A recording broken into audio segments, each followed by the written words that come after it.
ओम शांति। ओम शांति। आज 8 मई की मुरली है, प्रातः मुरली। ओम शांति। बाप दादा मधुबन से ज्ञान के सागर, प्रेम के सागर, विश्व कल्याणकारी परम पिता परमात्मा शिव बाबा कहते हैं, मीठे बच्चे, बाबा आया है तुम बच्चों को अविनाशी कमाई कराने। अभी तुम ज्ञान रत्नों की जितनी कमाई करना चाहो कर सकते हो। क्या बोला बाबा ने? बाबा आया है तुम बच्चों को अविनाशी कमाई कराने। अभी तुम ज्ञान रत्नों की जितनी कमाई करने चाहो कर सकते हो। प्रश्न है, आसुरी संस्कारों को बदलकर दैवी संस्कार बनाने के लिए कौन सा विशेष पुरुषार्थ चाहिए? आसुरी संस्कारों को बदलकर दैवी संस्कार बनाने के लिए कौन सा विशेष पुरुषार्थ चाहिए? उत्तर है, संस्कारों को बदलने के लिए जितना हो सके देही अभिमानी रहने का अभ्यास करो। देह अभिमान में आने से ही आसुरी संस्कार बनते हैं। बाप आसुरी संस्कारों को दैवी संस्कार बनाने के लिए आए हैं। पुरुषार्थ करो, पहले मैं देही अभिमानी आत्मा हूँ, मैं देही आत्मा हूँ। देही माना आत्मा, पीछे यह शरीर है। यह शरीर बाद में है, पहले मैं आत्मा हूँ, विदेही आत्मा है ना। गीत है, तूने रात गवाई सोकर दिन गवाया खाए, हीरे जैसा जीवन तूने कौड़ी दिया बनाए। तो ये आज के मनुष्य की बात भगवान कर रहे हैं। ओम शांति। ओम शांति। मीठे मीठे बच्चों को मीठे मीठे बाबा ने यह गीत तो सुनाया। बाबा ने कहा मैंने सुना, बच्चों ने बहुत बारी गीत सुनी है। रूहानी बच्चों प्रति रूहानी बाप सावधानी देते रहते हैं कि यह समय खोने का नहीं है, सोने का नहीं है। यह समय बहुत भारी कमाई करने का है। कमाई कराने के लिए ही बाप आया हुआ है। कमाई भी अथाह है, जिसको जितनी कमाई करनी हो उतनी कर सकते हैं। यह है अविनाशी ज्ञान रत्नों से झोली भरने की कमाई। यह है भविष्य के लिए, वह है भक्ति मार्ग, वह भक्ति, यह ज्ञान है। मनुष्य यह नहीं जानते कि भक्ति कब शुरू होती है। जब रावण राज्य शुरू होता है तो फिर ज्ञान कब शुरू होता है? जब रावण राज्य शुरू होता है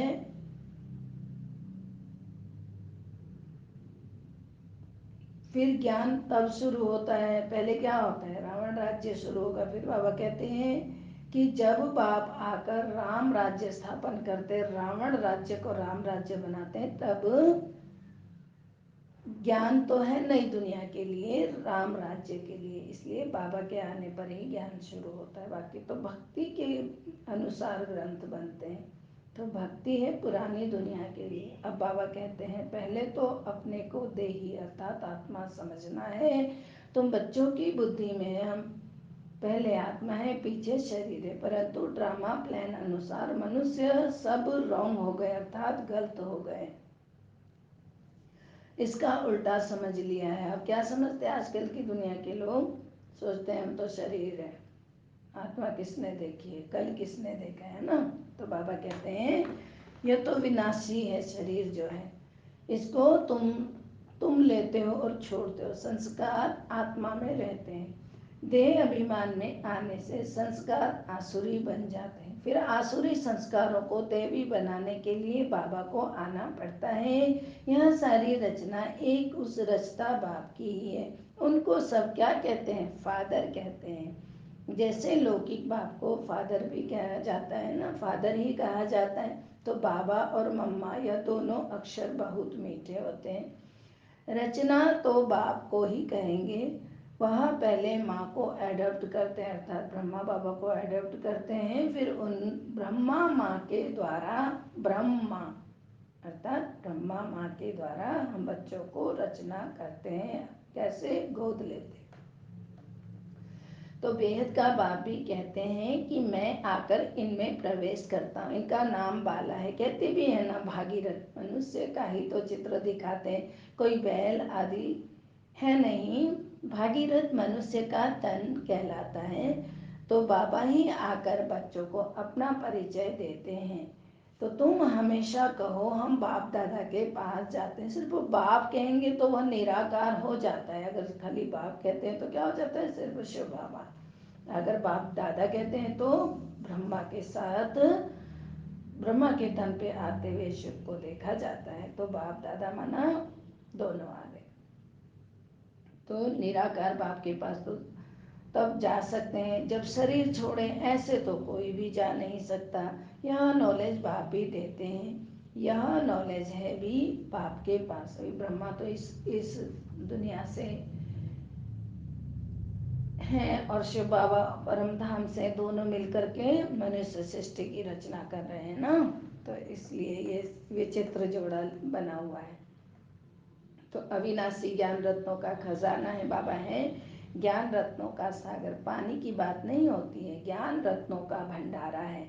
उनमें नॉलेज है। नॉलेज पानी को नहीं कहा जाता है, जैसे मनुष्य को बैरिस्ट्री डॉक्टरी आदि की नॉलेज होती है। तो यह भी नॉलेज है। इस नॉलेज के लिए ही ऋषि मुनि आदि सब कहते हैं कि रचता और रचना के आदि मध्य अंत की नॉलेज हम नहीं जानते हैं। वह तो एक रचता ही जाने, झाड़ का बीज रूप भी वही है। सृष्टि के आदि मध्य अंत का नॉलेज उसमें है। अब वह जब आए तब तो यह सुनाए। अभी तुमको नॉलेज मिली है तो तुम इस नॉलेज से देवता बनते हो। नॉलेज पाकर फिर प्रारब्ध पाते हो, वहाँ फिर इस नॉलेज की दरकार नहीं रहेगी। ऐसे नहीं कि देवताओं में यह ज्ञान नहीं है तो अज्ञानी है, नहीं। वह तो इस नॉलेज से पद प्राप्त कर लेते हैं। बाप को पुकारते ही हैं कि शिव बाबा आओ हमको पतित से पावन अज्ञान। बाबा क्या कहते हैं कि बच्चे बाप को पुकारते ही हैं कि बाबा आओ, हम पतित से पावन अज्ञानी हैं, तो हमें क्या करना है, हमें पतित से पावन बनाओ। तो बाबा कहते हैं वह तो इस नॉलेज से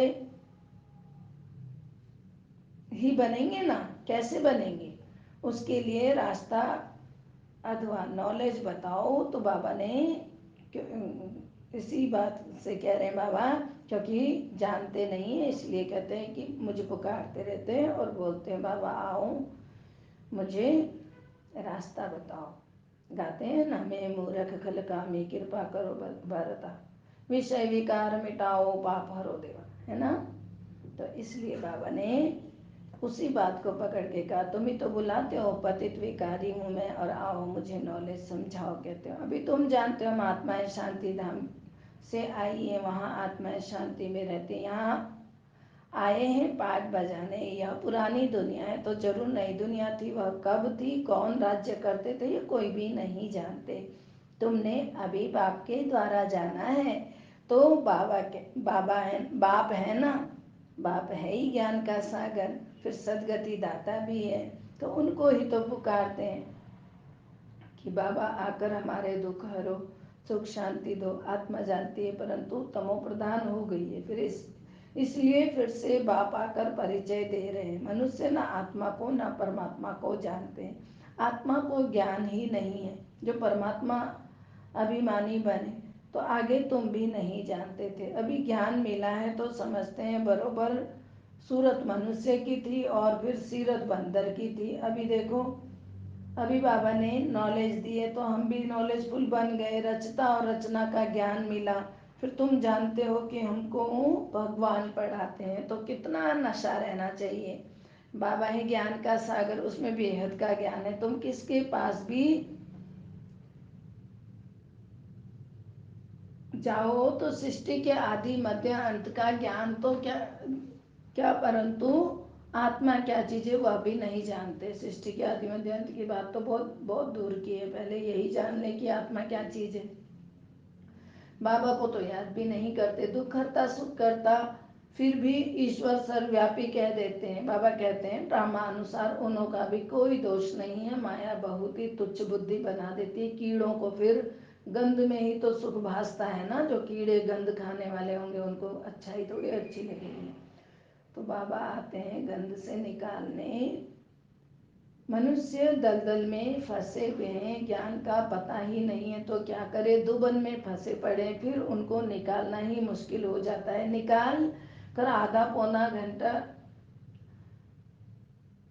पौना तक ले आओ, फिर भी हाथ छुड़ाए गिर पड़ते हैं। तो कई बच्चे औरों को ज्ञान देते देते स्वयं ही माया का थप्पड़ खा लेते, क्योंकि बाप के डायरेक्शन के विरुद्ध कार्य कर लेते, दूसरों को निकालने की कोशिश करते और खुद गिर पड़ते हैं। फिर उनको निकालने में कितनी मेहनत हो जाती है, क्योंकि माया से हार जाते हैं, उनको अपना पाप ही अंदर खाता है। माया की लड़ाई है ना, अभी तुम युद्ध के मैदान पर हो, वह है बाहुबल से लड़ने वाली हिंसक सेनाएं, लेकिन तुम कौन हो? तुम अहिंसक सेनाएं, तुम किसी से मारकाट नहीं मचाते हो, तुम राज्य लेते हो अहिंसा से, भगवान की याद कर करके, सेवा याद ज्ञान धारणा से क्या करते हो? राज्य ले लेते हो। हिंसा तो दो प्रकार की होती है ना, एक है काम कटारी चलाना, दूसरी हिंसा है किसी को मारना पीटना। तुम अभी डबल अहिंसक बनते हो। यह ज्ञान बल की लड़ाई कोई भी नहीं जानता है, अहिंसा किसको कहा जाता है यह भी कोई नहीं जानता। भक्ति मार्ग की सामग्री कितनी भारी है, गाते भी हैं पतित पावन हो, परंतु मैं कैसे आकर पावन बनाता हूँ यह कोई भी नहीं जानते। गीता में ही भूल कर दी, जो मनुष्य को ही भगवान कह दिया। और शास्त्र मनुष्य ने ही बनाए ना, मनुष्य ही पढ़ते हैं। देवताओं को तो शास्त्र पढ़ने की दरकार ही नहीं है, वहाँ कोई शास्त्र नहीं होते। ज्ञान भक्ति पीछे वैराग्य है। किसका वैराग्य? भक्ति का, पुरानी दुनिया का वैराग्य, पुराने शरीर का वैराग्य। बाबा कहते हैं इन आँखों से जो भी कुछ देखते हैं वह नहीं रहेगा, इस सारी छीछी दुनिया से वैराग्य है। बाकी नई दुनिया का तुम दिव्य दृष्टि से साक्षात्कार करते हो, तुम पढ़ते ही हो नई दुनिया के लिए। यह पढ़ाई कोई इस जन्म के लिए नहीं है, और जो भी पढ़ाई है वह होती है उसी समय उसी जन्म के लिए। अब तो संगम है, इसलिए तुम जो भी पढ़ते हो वह प्रारब्ध तुमको नई दुनिया में मिलती है। बेहद के बाप से कितनी बड़ी प्रारब्ध तुमको मिलती है। बेहद के बाप से बेहद के सुख की प्राप्ति होती है, तो बच्चों को पूरा पुरुषार्थ कर श्रीमत पर चलना चाहिए। बाप है श्रेष्ठ ते श्रेष्ठ, उनसे तुम श्रेष्ठ बनते हो, वह तो सदैव ही है श्रेष्ठ, तुमको श्रेष्ठ बनाते। 84 जन्म लेते लेते फिर तुम भ्रष्ट बन जाते हो। बाप कहते हैं मैं तो जन्म मरण में नहीं आता हूँ, मैं अभी भाग्यशाली रथ में ही प्रवेश करता हूँ, जिसको तुम बच्चों ने पहचाना है। तुम्हारा अभी छोटा झाड़ है, झाड़ को तूफान भी लगते हैं ना, तो पत्ते भी झड़ते रहते हैं, ढेर फूल निकलते हैं, फिर तूफान लगने से सारे गिर पड़ते हैं। कोई कोई अच्छी रीति फल लग जाते हैं, तूफान आता है फूल लग रहे हैं तो अचानक सारे फूल उड़ा कर ले जाता है। उसी तरह से यहाँ पर भी होता है, माया का तूफान बहुत तेज आता है, उस तरफ है बाहुबल, इस तरफ योग बल है या फिर याद का बल। तो तुम याद अक्षर पक्का कर लो। वो लोग योग योग अक्षर कहते रहते हैं, तुम्हारी याद का बल है, चलते फिरते बाप को याद करते हो। इसको योग नहीं कहेंगे, इसको तो याद कहेंगे, कर्म योग, मन कर्म करते हुए याद की यात्रा। तो योग अक्षर सन्यासियों के लिए नामी ग्रामी है, अनेक प्रकार के योग सिखाते रहते हैं वे लोग। बाप कितना सहज बताते हैं, उठते बैठते चलते फिरते सिर्फ बाप को याद करो। तुम आधा कल्प के आशिक हो, मुझे याद करते आए हो। अब मैं आया हूँ, आत्मा को कोई भी नहीं जानते हैं। जब मैं आया हूँ अब तक यह है कि आत्मा को भी कोई नहीं जानता है, बाबा आकर के ही बताते हैं ना। इसीलिए बाबा कहते हैं कि तुम आधा कल्प के आशिक को मुझे याद करते आए हो, तो अब तुम जानने लगे हो मुझे जब मैं आया हूँ, इसलिए बाप आकर रियलाइज भी कराते हैं। यह भी समझने की बड़ी महीन बातें हैं। आत्मा अति सूक्ष्म अविनाशी है, न आत्मा विनाश होने वाली है, न उसका पार्ट विनाश हो सकता है। यह बातें मोटी बुद्धि वाले मुश्किल समझ सकते हैं, शास्त्रों में यह बातें नहीं है। तो आगे बाबा कहते हैं, तुम बच्चों को बाप को याद करने की बहुत मेहनत करनी पड़ती है। ज्ञान तो बहुत सहज है, बाकी विनाश काले विपरीत बुद्धि हो जाती है। लेकिन आपको क्या करना है? प्रीत बुद्धि और प्रीत बुद्धि रखना है। विपरीत बुद्धि यह याद के लिए कहा जाता है। याद अच्छी तो प्रीत बुद्धि कहा जाता है। प्रीत भी अव्यभिचारी चाहिए। अपने से पूछना है, हम बाबा को कितना याद करते हैं, यह भी समझते हैं। बाबा से प्रीत रखते हैं। जब कर्मातीत अवस्था होगी तब यह शरीर छूटेगा, लड़ाई लगेगी। जितना बाप से प्रीत होगी तो तमो प्रधान से सतो प्रधान बन जाएंगे। इम्तिहान तो एक ही समय होगा ना, जब पूरा समय आता है, सबकी प्रीत बुद्धि हो जाती है, उस समय फिर विनाश हो जाता है। तब तक झगड़े आदि लगते रहते हैं। विलायत वाले भी समझते हैं कि अभी मौत सामने है, कोई प्रेरक है जो हमसे बॉम्ब्स बनवाते हैं, परंतु कर क्या सकते हैं? ड्रामा की नूंद है ना, अपनी ही साइंस बल से अपने ही कुल का मौत ले आते हैं। तो बच्चे कहते हैं पावन दुनिया में ले जाओ, तो शरीरों को थोड़ी ले जाएगा कोई। बाप तो कालों का काल है ना, ये बातें कोई नहीं जानता। गाया हुआ भी है कि मिरुआ मौत मल्लू का शिकार। मिरुआ मौत माना किसी की तो सचमुच मौत आई है, लेकिन कुछ तो ऐसे होंगे बेमौत मारे जाएंगे, पूछा भी नहीं जाएगा। जो आज की दशा है आप सभी देख रहे हैं ना। देखो अभी तो ये कुछ भी नहीं है। बाबा ने कहा सबसे ज्यादा तूफान तो भारत पर आने। तो वह कहते हैं ना, विनाश बंद हो जाए, शांति हो जाए। अरे विनाश बिगर शांति कैसे स्थापन होगी? इसलिए चक्र पर जरूर समझाओ।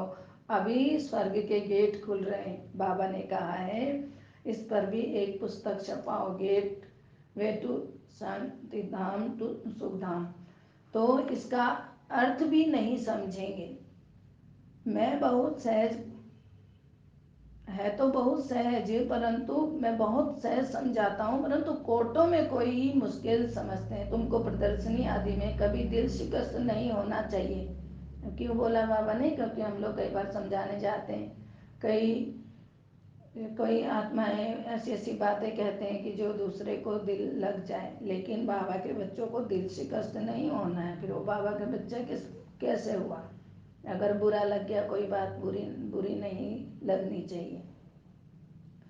क्योंकि देखो आते हैं, पूछते हैं, जाते हैं, तो प्रजा तो बननी है ना। मंजिल बड़ी है, मेहनत लगती है। मेहनत है याद की, उसमें बहुत फेल हो जाते हैं। याद भी अव्यभिचारी चाहिए, माना एक ही की याद चाहिए। ये नहीं कि व्यभिचारी दुनिया भर के इधर उधर सारे धर्मों में भाग रहे हैं और वहीं जाकर पूजा कर रहे हैं। एक शिव बाबा की याद ही मेन याद है।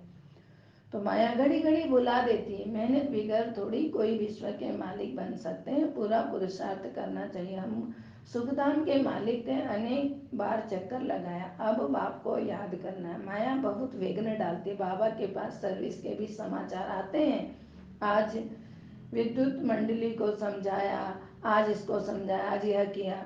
तो ड्रामा अनुसार माताओं का नाम बाला होना है। तुम बच्चों को यह ख्याल रखना है, माताओं को आगे करना है। यह है चैतन्य दिल वाला मंदिर। तुम चैतन्य में ऐसे बन जाएंगे, फिर तुम राज्य करते रहेंगे। भक्ति मार्ग के मंदिर आदि रहेंगे नहीं, सब समाप्त हो जाएंगे। अच्छा, मीठे मीठे सिकिलते बच्चों प्रति माता पिता बाप दादा का याद प्यार और गुड मॉर्निंग। रूहानी बाप की रूहानी बच्चों को नमस्ते। हम रूहानी बच्चों की रूहानी बाप दादा को दिल व जान से शिकवा प्रेम से याद प्यार नमस्ते, गुड मॉर्निंग, ओम शांति। धारणा है, पहला है, एक बाप से अव्यभिचारी प्रीत रखते रखते कर्मातीत अवस्था को पाना। इस पुरानी देह और पुरानी दुनिया से बेहद का वैराग्य हो। एक बाप से अव्यभिचारी प्रीत रखते रखते कर्मातीत अवस्था को पाना है। इस पुरानी देह और दुनिया से बेहद का वैराग्य हो। दूसरा, कोई भी कर्तव्य बाप के डायरेक्शन के विरुद्ध नहीं करना है। जैसे बाबा की श्रीमत है, जैसे बाबा मुरली में समझा रहे हैं, पालना दे रहे हैं, उसी अनुसार हम सबकी सोच चलनी चाहिए और उसी अनुसार चलाना है अपने आप को। ये नहीं अपनी मनमानी नहीं करनी है, क्योंकि जब कह दिया कि तन भी तेरा, आत्मा तेरी, सब कुछ तेरा, तो तू यूज कर, तो फिर खुद से क्यों चला रहे हैं, खुद की बुद्धि क्यों लगा रहे हैं, नहीं लगानी। तो कोई भी कर्तव्य भाव के डायरेक्शन के विरुद्ध नहीं करना है। युद्ध के मैदान में कभी भी हार नहीं खानी है। डबल अहिंसक बनना है, डबल अहिंसक, मारपीट वाला, गुस्से क्रोध वाला भी नहीं और काम कटारी वाला तो बिल्कुल ही नहीं। वरदान है, अपनी रूहानी लाइट्स द्वारा वायुमंडल को परिवर्तन करने की सेवा करने वाले सहज सफलता मूर्त भव। अपनी रूहानी लाइट्स के द्वारा वायुमंडल को परिवर्तन करने की सेवा करने वाले सहज सफलता मूर्त भव। यह आपके लिए पूरी तौर से अंदर में उतारना है इस वरदान को, क्योंकि बाबा ने हमारे ऊपर इस वरदान की किरणें डाली है, ठीक है ना। अर्थ है, जैसे साकार सृष्टि में जिस रंग की लाइट जलाते हो वही वातावरण हो जाता है। अगर हरी लाइट होती है तो चारों ओर वही प्रकाश छा जाता है, लाल लाइट जलाते हो तो लाल प्रकाश छा जाता है। तो जब स्थूल लाइट वायुमंडल को परिवर्तन कर देती है, तो आप लाइट हाउस भी पवित्रता की लाइट व सुख की लाइट से वायुमंडल परिवर्तन करने की सेवा करो, तो सफलता मूर्त बन जाएंगे। स्थूल लाइट आंखों से देखते हैं, रूहानी लाइट अनुभव से जानेंगे। स्थूल लाइट आंखों से देखते हैं, रूहानी लाइट अनुभव से जानेंगे। दिखाई नहीं देगा लेकिन महसूस शक्ति से पहचानेंगे। स्लोगन है, व्यर्थ बातों में समय और संकल्प गवाना यह भी अपवित्रता है। ध्यान से सुनना कि व्यर्थ बातों में, फालतू बातों में समय और संकल्प गवाना यह भी अपवित्रता है। ओम शांति। शुक्रिया बाबा, मीठे प्यारे बाबा, बहुत सुंदर पालना आपने दिया आज की मुरली के द्वारा। आपकी आज्ञा सर आंखों पर।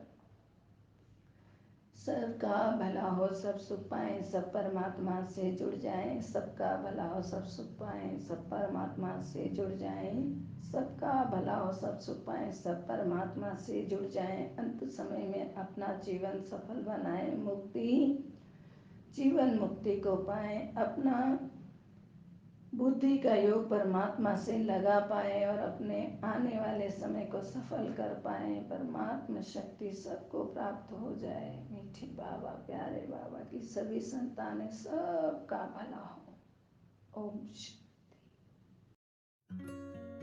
ओम शांति, ओम शांति, ओम शांति। आज के वरदान के अनुसार बाबा ने कहा पवित्रता और सुख की लाइट फैलानी है। तो हम थोड़े से समय के लिए अपने शिव बाबा के परम धाम में पहुंचते हैं। मैं आत्मा मस्तक के बीच से निकलकर सीधा परम धाम में परमात्मा शिव बाबा की परम पवित्रता की लाइट ऑरेंज और वाइट और सुख की लाइट येलो, गोल्डन कलर की लाइट पूरा झरने की तरह मुझे आत्मा में पड़ रही है और मैं आत्मा उस लाइट से भरपूर हो गई हूँ। मुझे आत्मा में परमात्मा शक्ति भरती जा रही है। मैं परम पवित्र आत्मा हूँ, मैं सुख स्वरूप आत्मा हूँ, मैं परम पवित्र आत्मा हूँ, मैं सुख स्वरूप आत्मा हूँ, मैं परम पवित्र आत्मा हूँ, मैं सुख स्वरूप आत्मा हूँ, मैं परम पवित्र आत्मा हूँ, मैं सुख स्वरूप आत्मा हूँ, मैं परम पवित्र आत्मा हूँ, मैं सुख स्वरूप आत्मा हूँ। भरपूर हो गई हूँ सर्व शक्तियों से, सर्व सुख की शक्ति, पवित्रता की शक्ति से भरपूर मैं आत्मा सीधा बाबा से डिटैच होते हुए अपने शरीर पे, अपने मस्तक पे खुद को अनुभव करती हूँ। यह प्रकाश मेरे सिर से पांव तक पूरी तौर से ऊपर से नीचे एकदम आँखों तक, आँखों से नीचे मुख तक, मुख से गर्दन, कंधे, अब पेट से सीधा घुटने तक और पंजे तक परम पवित्रता का प्रकाश, ऑरेंज वाइट और सुख का प्रकाश, गोल्डन लाइट पूरी तौर से मुझ आत्मा में समा रहा है और मेरे द्वारा पूरी बॉडी का ऑरा ऑरेंज और गोल्डन हो गया है और यह ऑरा चारों ओर प्रकाश फैलाता जा रहा है। मेरे द्वारा फैलता हुआ प्रकाश पूरे विश्व की आत्माओं को प्राप्त हो रहा है और ये गंदी से गंदी बीमारी, सबकी परेशानियां, सबके दुख समाप्त होते जा रहे हैं। सब प्रभु शरण में आ रहे हैं।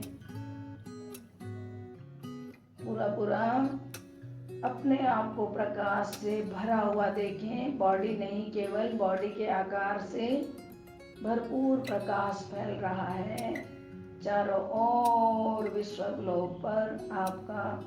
आपके द्वारा परमात्मा शक्ति का प्रकाश फैल रहा है। शांति की शक्ति से शांति जग में लानी है। शांति की शक्ति से शांति जग में लानी है। शांत मन हो, तन हो शीतल। शांत मन हो, तन हो शीतल। ऐसी दुनिया बनानी है। शांति की शक्ति से शांति जग में लानी है। शांति की शक्ति